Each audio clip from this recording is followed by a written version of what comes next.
Is this the reading room? Yes, I'm Dr. Saad Manzoor. And I'm Dr. Travis Howard. This is Reading Room Talk. Thank you for pressing play. Appreciate you guys being here with us. Absolutely. Thank you. Welcome. Yes. We have the most specialist of guests today. We have Dr. Janice Newsome here. How are you today? Hey. As I usually do in my greeting, hello. Excellent. Hello. I love it. Yes. Thank you so much for being here with us. We have so many questions for you. Can't wait to get into your whole story, but we're going to start in medical school. Can you tell us? Wow. So long ago, guys. Me really in medical school. Let's do it though. Yeah. Last year? When was that? Like last couple years ago? Yeah. A couple decades ago. Oh, sorry. Well, take us back to that time. What would you say was your toughest class or rotation in medical school? Yeah, so in medical school, I would say that the toughest years were like the pre-clinical years, because I really just struggled with organic chemistry and trying to figure out, how did these things really have anything to do with some of my life? I did a 6-year BSMD program out of New York City, so I didn't have a traditional pathway. I went, those were kind of integrated. And so, I would have to say that those were my toughest years. But even on the wards years, one of my toughest rotations was actually in psychiatry. And that's surprising, really? Given that I tell people that one of my superpowers is caring. So I was really looking forward to that, but it turns out that I stretched the extent of that on the psychiatry rotation. I just didn't. My younger self did not connect very well on that rotation, and it showed. And so those were not the best grades in my medical school years. Interesting. That's that can happen. I mean, like sometimes it's the rotation that you're like not prepared for that's going to come and take advantage of you. So that's very interesting. I'm telling you, brother, I could share a story. I remember I did my medical school at Mount Sinai in New York, and one day I ran to the ER. I interviewed this patient. It was like perfect. I thought it was great. Went back to my attendant to talk about it, and she said, "Well, did you notice anything about this patient?" I'm like, "No, not at all." I started telling her all about the things that I thought was happening, probably just thinking too much. And then she's like, "Did you go back downstairs? And I want you to go ahead and ask Miss Y, what exactly is going on with her makeup?" And so I didn't even notice that patient was wearing makeup, And when I got there was like a total different side of her face. Like she had like one side made up a different way, the other side. And so I'm like, "Oh, tell me about your makeup." And then that's when the whole psychosis came out, which is I communicate with the gods of Venus from one side and with the gods of Mars on the other side. But, New York City, and I'm used to just differences and different lifestyle. I just accepted that was just the way that she was, that she wanted to look, right? Yeah, it was just her look, exactly. It's just her look, right? So I would tell you that, man, that was like a huge blow to my head. And then the same thing, this over acceptance can get you in trouble at times. I would go on the rounds and say people would be just hearing songs in their heads, and I'm like, yeah, I hear that song too. But of course, that's not the right thing to say. But you want to connect, though. You want to connect. But you can see how trying exactly this overreaching, over-connecting can be problematic. I've learned my lessons. How about that? It's all good. I think that's it can happen. It can definitely happen. So I also think that again, it kind of gives you after doing second year and third year, or first and second year, and just doing all the science classes and everything, just actually having to talk to people, it's something you have to retrain yourself to do and do it in a special way. So yeah, for sure. It's tough. And also big shout out to you. So you did a program straight out of high school into medical school. Yeah, I did. I did. It's a 7-year BSMD program now called the Sophie Davis School for Biomedical Engineering. Hmm. It's out of Harlem, USA, City College of New York. Predominantly, designed to capture the diamonds in the rough, people that would not necessarily have gotten that opportunity. I applied to the program. It was kind of sold as for gifted students only. But, like no one told me I was gifted, but, I came here from Jamaica. Yes, And yes, yes. I was really behind in my studies. I didn't quite match up. Now, how old were you when you came from Jamaica? I was a teenager, so, mid to high teens.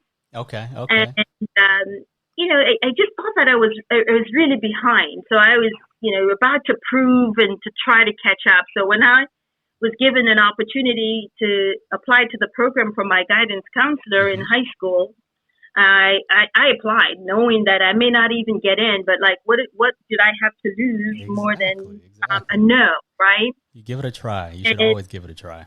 You should always give it a try. And that's like the first thing I would tell you. But, you are special to somebody. You're gifted and you just don't even know it. And if I didn't have a guidance counselor to say, you can definitely do this program. We've never had anybody from our school ever get in. You do your first year of college in high school. They believed in you.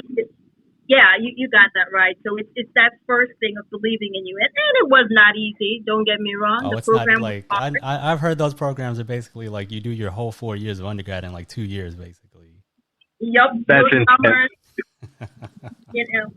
No summers at all. You just go to school all year round. But you know what it does? It gets you out of trouble. What are you going to do? Yeah, that's true. That's true. Yeah, no, that's exactly right. So, wow, that's great though. I mean, I think like, a lot of people dream of getting into these programs. I know a lot of parents dream about getting their kids into these programs. So how did your family react when you were able to get into such an exclusive program? I don't think my family knew anything about the exclusivity of this program. You know how our families are. It's like, okay, are you going to go to church tonight? Like the choir's going out to sing. Are you going to make it? Yeah. Right. That's most important over everything. Are you going to be at church the next day?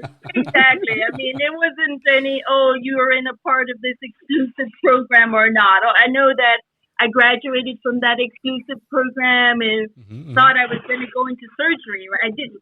I did surgery. Okay. And I called my family back home and some of my family here, and they were like, man, I thought that you were doing well in school.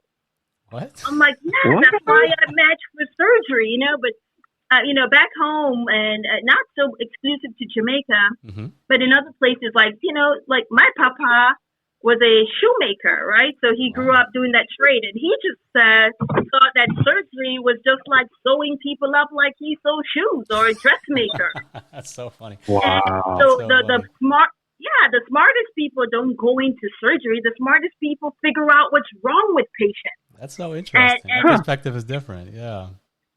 Totally different perspective. And so I had to teach him and my mama and my auntie and my cousins and my sister, that in America, the toughest thing that you could do was at the time was to be a surgeon. Exactly. I'm actually killing the game.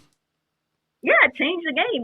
But the toughest thing that you could do was be an internal medicine doctor, right? Not this people that sew people up. Yeah, no, that's very interesting. And I think also that, it sounds like you didn't have family that was in medicine, so they couldn't appreciate how tough that was for you to get into surgery. So, that's correct. Because I think like in our, in my culture, I'm from the Sudan, and surgeons are like, top of the food chain. So like when I told them I was going into radiology, they're like, you're just going to take x-rays? Yeah. I hear that still right now, Right. Exactly. My dad said the same thing. You don't want to be a surgeon. Well, why not? If you can be, you should be. They're like the top dog. Exactly. It's the perspective is funny in different places. Yeah, it's definitely different. But it sounds like in the end, you have to do what you want to do and like what you're like, going to be able to do. So sounds like you did surgery for a little bit and then decided against it. Not really. wish I would say that I sat there and decided, oh, I want to be a surgeon or I want to not be a surgeon. Mm-hmm. I chose to go into surgery because, coming out of Mount Sinai, it was the toughest thing that you could do at the time. I'm sure if I was in medical school now, I probably would do interventional radiology because it's like, the toughest thing that you could do right now, right? Exactly. Wow. Exactly. So if you're like, trying to do something and someone pulled my coat and said, I think that you're going to be a great surgeon and you should come to one of the toughest programs in America, which at the time was the MCV, Medical College of Virginia. I was one of my first mentors, Dr. Arnold Salzberg, who was a visiting professor at Sinai, really kind of said, hey, kiddo, you got great hands. You should go into surgery. So that's what I did. I followed the advice of my mentor into surgery. Nice. And I followed the advice of my mentor into interventional radiology. On his deathbed, he basically said, look, I think you should not do as I do. I gave my life to this profession. I could see that you're going to do the same. Mm-hmm. And back in those days, interventional radiologists had a better lifestyle, according to him. He could not have seen that today, 27 years later, mm-hmm. that the surgeons are going home and the IR doctors are here taking care of the patients because the patients are too sick for surgery now. We're taking care of it. Like he thought that he was helping me out mm-hmm. By saying you should choose something else that is going to give you a little bit more life. And so I followed his advice. Into radiology and then eventually to interventional radiology. Yeah. Who was that? Who was that mentor that gave you that pearl? His name is Arnold Salzberg. In fact, there's a surgery lectureship that is named after him. Oh, wow. Wow. It's something that we, as mentees of Arnold Salzberg, would say that this is a Salzbergian kind of proverb. He is a person that really I strive to be like every day. And I remember when he was alive and we would talk, he'd say, when I die, Janice, when you die, you should make sure that your tombstone says HB, not MD, because what you care about the most is that you're a human being. Wow. And not so much as you're an MD, an amazing, amazing human being. I want to be like him every day. Wow. Dr. Newsome, that really speaks to the need for balance, I think. This isn't the first time I've heard that a physician has given their life to the practice and devoted everything, made major sacrifices throughout their entire career. And at the end, they maybe had wished that they spent more time with family or that they traveled more, or they did different things. So I think it's important, and I've always tried to do this, and that's to have balance. You can have the greatest professional career, but there are other things aside from being a physician. That's exactly Absolutely. Right. And that is in stages, right? So in your early stages of trying to distinguish yourself, and every one of us have our own career paths and how we get there. I tell people that it's a windy road ahead of 99 miles of lots of curves. But like the Chinese proverb says, is that, it's not that you're going fast or slow. You just need to make sure that you're not standing still. Exactly. There you go. It's a marathon. Exactly just moving in the right direction. So I'm fortunate and blessed. I'm honored. I feel privileged to be in the profession that I am right now, and I do not ever take it for granted. Wow. That's absolutely great. A proper perspective. I mean, because that's going to give you, you'll be able to get what you need to get from your career, but then also, hopefully be able to get what you can like outside of, medicine, because that's important too, that balance, like Travis was saying, because the balance will make you a better physician when you are, working. So, that's absolutely right. Because I feel like, when we were training, like a lot of people, there wasn't any focus on mental health. There wasn't any focus on like, taking care of yourself. It was just like, do what I did because I did this back in the day. And, that's, that just will turn into burnout later on. So it's very, very important to, just have that proper perspective on, what we're doing. And, when we do it the best way we can. Absolutely. Absolutely. So if we could, can you talk to us a little bit about what you do on a day-to-day and what you're passionate about? Yes. So I'm an interventional radiologist. And, what I do every day is that I take care of people that have complex problems and try to make it simple. I try to do, I do image-guided procedures. And the great part of my job is that I treat diseases all over the body from head to toe, and things that cover every system in the body. I happen, on my side job, I happen to be the division chief of interventional radiology at Emory and Emory Grady in Atlanta. And that's your side job. Wow. It's the largest, academic medical program in the U.S. and maybe in the world. And I also am privileged to work with some of the brightest minds here at Emory, and to be exposed to some of the best learners I think that there is around. To be here and to be able to participate in molding the minds of what is the largest IR training program in the U.S. is extremely humbling.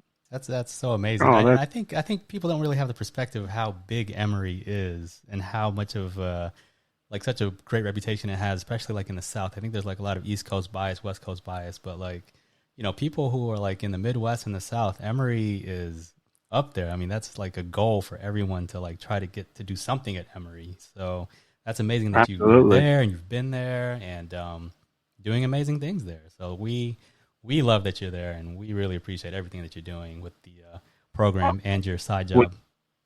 and my side job, Without a doubt. I mean, the patient population that you're treating at Grady and at Emory, can you speak to some of the nuances there and, some of the skill sets that you think it's important to have as an interventional radiologist in that setting? Yeah, so, it turns out that to be able to practice medicine in Atlanta and to be able to practice in these two demographic areas. So Emory is monstrous, right? So there are 6 hospitals now, wow. The university hospitals and, some other, community hospitals, some that are closer, some that are nearer. The Grady Hospital, nearly 1,000-bed hospital in the heart of Atlanta. The diseases that patients have, they have, right? Where patients go to get their treatment may be different. But I'll say that from my perspective, and I may not be answering your question right away, but I'll just tell you one thing that being in this leadership role has allowed me to be able to do is to set the temperature and the direction for how our practice works. So at the helm, our practice has these core guiding principles that we're very, very, very passionate about and we're true to, which is if you are a patient and you're getting care from someone in our practice, then the care is the same care everywhere. That is, if you get touched by one of our faculty members or any of our trainees from Emory IR, that the care that you should expect at Grady, a tertiary care catchment hospital that predominantly treats people of color, is the same care that you should expect to get if you're at Johns Creek, which is one of the most affluent communities in the United States. Wow. And that the care that you get at 2 a.m. is the same care that you get at 2 p.m. Same care everywhere. And that is our goal. And so, yes, there are some differences that are not related to human beings whatsoever. Maybe related to structural things, social determinants of health, how people's insurance put them where.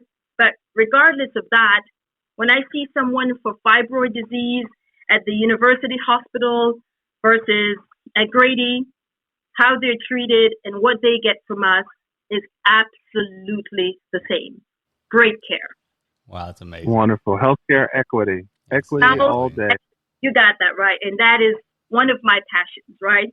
Figuring out how we incorporate that in our everyday life, understanding our own personal biases, what we bring to the table, but how we actually bring our superpower to bear on that. And it's not lost on me who I am and what I am.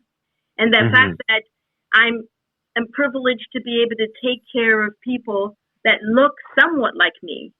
But I also understand that in that same regard, because of what I look like at times, it also creates some anxiety for folks. So I have to do a little extra, That's right. There's and advantages and disadvantages.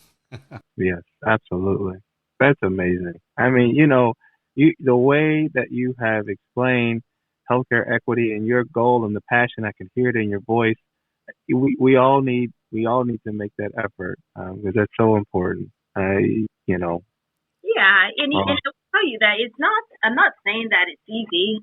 I know that for people that are earlier on in their career, it's more than what meets the eye. It's what my phrase is. Like I know that I have felt the sting of discrimination and all throughout, and even now, right? That's not gonna go away.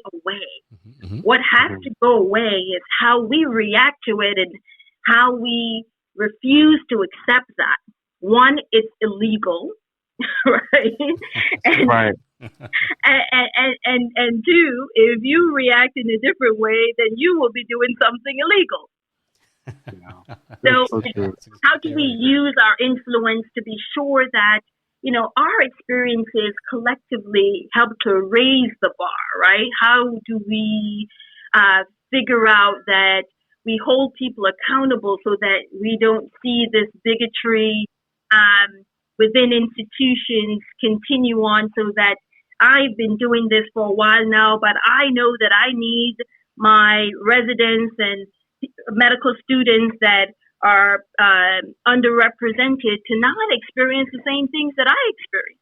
So I'm here on a campaign to be sure that I'm doing my part to tell my story, to not wash away my troubles, to not say that it was all peaches and creams every day to become the division chief of IR, but to share the possibilities that I know exist, that we all can do that greatness exists in all of us. And that if you're given the opportunity, if you're planted as a seed in the right soil with enough sunshine and a little rain, which must come in order to get the type of growth that you need, that you can absolutely prosper. So I do not consider my story one of exceptionism, although I will admit that I live my life to be exceptional. And when I say that, Travis, I mean that in order to be exceptional, it means that the root word is accept. So it has to be that everybody is doing this except Janice.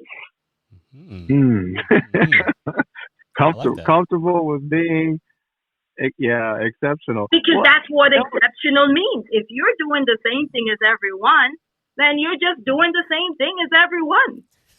That's not exceptional. That's right. Right. You gotta rise above it. You've got to rise above it. That's exactly right. Wow. So tell me, to become chief, what was the most difficult storm that you endured? How did you get there? If you could speak to that. So I left my years in private practice. So I was in private practice for nearly 16 years, and came to Emory to fulfill a promise that I made to myself and a God that I didn't even know existed, as a child, that anything that I learned, for sure, I would teach it. So both my biological parents were high school principals in Jamaica, and So you could say, in effect, that I was born to teach. Yes.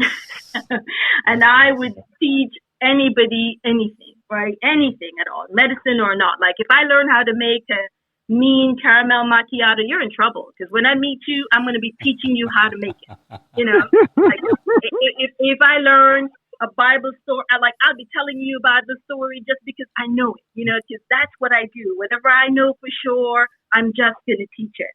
I love it. And I came to be able to do that. I spent my years in private practice raising my daughters. Mm-hmm. And when it was time for me to come to academic medicine to fulfill my promise, I wanted to have tremendous impact. I knew I didn't want to be where it was cold. Again, I'm from Jamaica, so you know any cold climate place was out of the way. That's right. Yeah. I came to Emory just to be a part of the faculty here and to try to put that mark on the junior people coming in our field. And I didn't come to be in leadership. I didn't aspire to be the division chief. But I'll say one thing. If you're hearing me right now, whatever you're doing, you're already a leader at it. Mm-hmm.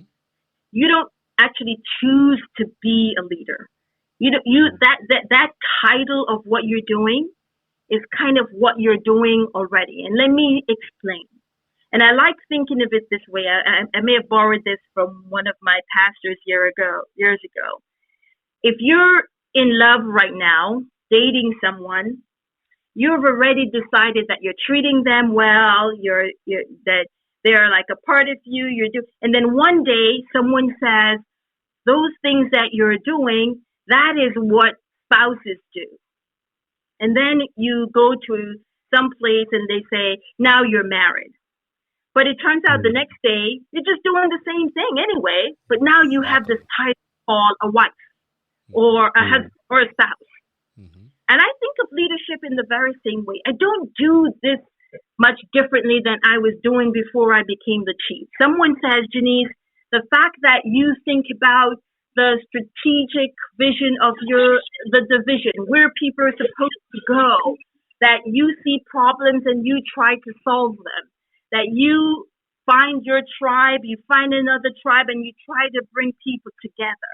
The fact that you're doing is called being the chief. And so that's why we will make you the chief. I never applied for this job. I don't do this job. It was not in my trajectory to be the chief. Mm-hmm. At Emory, I was doing my life, and I will continue to do this life. And the opportunity came, and they say that you're doing this already. Mm-hmm. And I said, you're right. This is what I'm doing. That's called to being a chief. That's amazing. That's exactly right. And that's, I was going to say that's life. That's exactly what you said. It's like anything in life, no matter what your career is or whatever you're doing. Like if you're doing it and you have the habits and you have the personality and you're actually doing the actions, then the title comes later on. But it shouldn't change what you're doing at that point. Exactly, and it's the same thing. Is there's a title, right? And it's the authority in what you're doing, right? So if you go after titles, then you're going after the wrong thing. Exactly. The titles come. Mm-hmm. They do. By just having that sense of responsibility, that's seeing a problem and feeling obligated to solve that problem. That's leadership. Exactly. Yeah. Exactly. Wow. Yeah. That's amazing, and like that's just a decision that you made after being in private practice, and it was in Virginia for a few years. Yeah, I was in Virginia. I did my fellowship at the Miami Cardiac and Vascular Institute. I was very fortunate to be taught by some of the best in our field. Absolutely. And exposed to some crazy ways of doing IR. When I say that, it's not about the crazy cases, but just how you think and approach problems. None of the things that I trained on doing back, decades ago, I'm necessarily doing now, but these were skills that I will take with me forever, right? Absolutely. And when I was done, I chose to practice in Northern Virginia, had a great time there, and moved to the Virginia Beach area where my husband's family was concentrated, and had a great time there, So I would tell you that it's not just about where you practice, it's where you bring all of yourself, whether you're in private practice or in academics. My decision to come back to academics was sparked by one of my other mentors, Dr. Gary Becker, who I just saw at one SIR in a casual conversation. He said to me, hey, Newsome, like, how many purses do you have? And, everybody knows me. I like purses. And I said, I have a lot, And he said, well, how many shoes do you have? And I just said the same thing. I'm like, I have a lot, And he said, well, how many more do you need? And I'm like, well, what do you mean by that? And he's like, I spent a lot of my great years giving it to you, and you're going to spend them buying more shoes and more purses? And it hit me like a brick. It is you can cover up all of the things that you are as much as you want, but the seed of who you are on the inside. When you peel off the outside of an apple, you get the apple seed. If you plant the apple seed, you get more apples. Correct. You can dress it up. You can do what you need is the right tool that knows how to cut off the outside enough that it doesn't damage the seed so that it can be replanted. And that's what it is when you make connections with mentors and sponsors, that they learn how to cut off the outside, expose the inside, that seed, and plant you someplace else. That way you can flourish and that there can be more seeds. And listen, you better preach. Preach on. That's right. Every now and then you get into a situation where someone chops it down the middle and destroys the seed. You do counter that. Yeah, it's one of those things, and then just finding your right allies. You have mentors, you have sponsors, and they're going to be tormentors as well. Not just everybody in your life is going to be mentors, and there's something that you learn from your tormentors as well. Exactly. Right. You just have to keep going. I would like to take a minute to for a shout out to Miami Vascular and Dr. Beninati.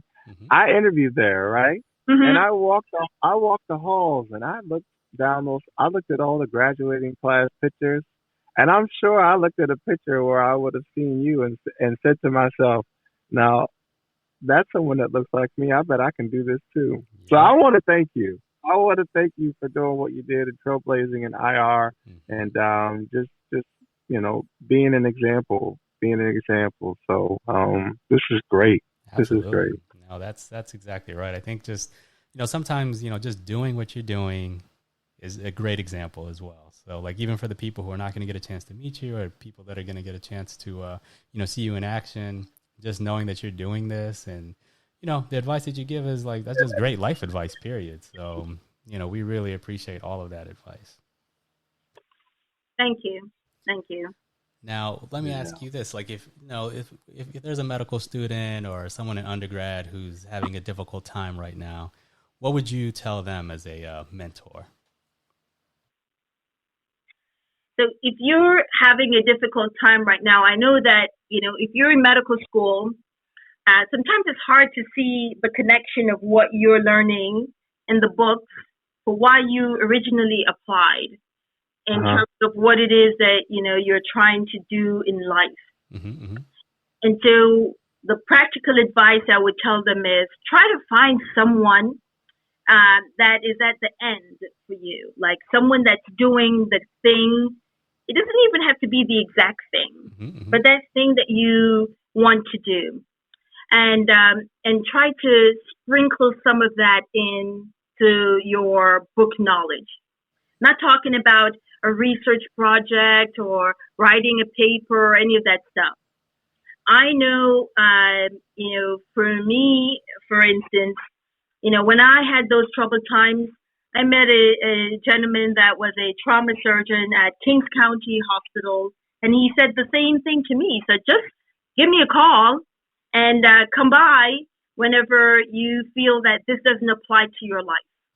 And it was just like once every 8 months, every 8 weeks or so, I would go to the ER and with him. A huge invigoration of why I wanted to do what I'm doing right now anyway. So that's what I would say. Find someone that helps to bring you to the end so that you can see why you're doing those 10, 12 hours of study groups, why learning those ATPs may not matter at all, but it just pushes you along because you know that you're going to make a difference in that person's life when you can put in a chest tube or sew in a catheter. These small things, it seems, but it helps to bring you along. And I would tell everyone just the same, just don't, it's such a cliche thing to say, don't give up. It's like, of course you're not going to give up, Don't give up. Don't give up. That's it. I mean, don't give up. Yes. And that there are people that are out there that are absolutely rooting for you, and that there are more people that are for you than the people that are against you. Exactly. That's exactly right. Wow. No, that's exactly right. You find those people that are for you, and you keep it moving, regardless. That's great advice. I love it. No, that's amazing. I think, I mean that's exactly what people need to hear right there. And with the podcast here, if anyone wants to get a hold of us, you can always reach us on any of the socials at Reading Room Talk. And we really, really appreciate you being here with us. And let me get you out of here on this last question. Are you more into dance hall or reggae? That's a good one. Oh my Lanta. Okay, so oh my God, am I into dance hall already? Okay, so if I'm going to answer that question by saying I'm more into reggae, but you have to know that I'm a church girl. Like, so I grew up, so I'm not even sure I really understand the difference between those two genres of music. Oh, me neither. But I just tend both awesome. Exactly. I just call them all like Jamaican music, dancehall and reggae. I'm into Jamaican music, and I have the same dance for the same type, right? I just go faster or slower, depending on what the beat is. But I appreciate that culture, and I've learned to love it all. Oh, absolutely. I think, and you can do all of it. You can like reggae, you can like dance hall, and you can be an interventional radiologist. You can do it all. Absolutely. And now they have like gospel music that is dance hall and reggae. I did see that. That was amazing. I was like, it's natural evolution, I guess. So I suppose. Oh man, this has been a ton of fun, guys, and I want to say congratulations to you and this work that you're doing. I look forward to listening. I look forward to contributing in any ways at all that I can. And thank you so much for asking me. Oh no, thank you. And you're welcome. We're gonna take you up on all those offers. Absolutely. So we really appreciate it. Thank you guys so much for listening. And until next time, stay low and keep firing. Keep firing.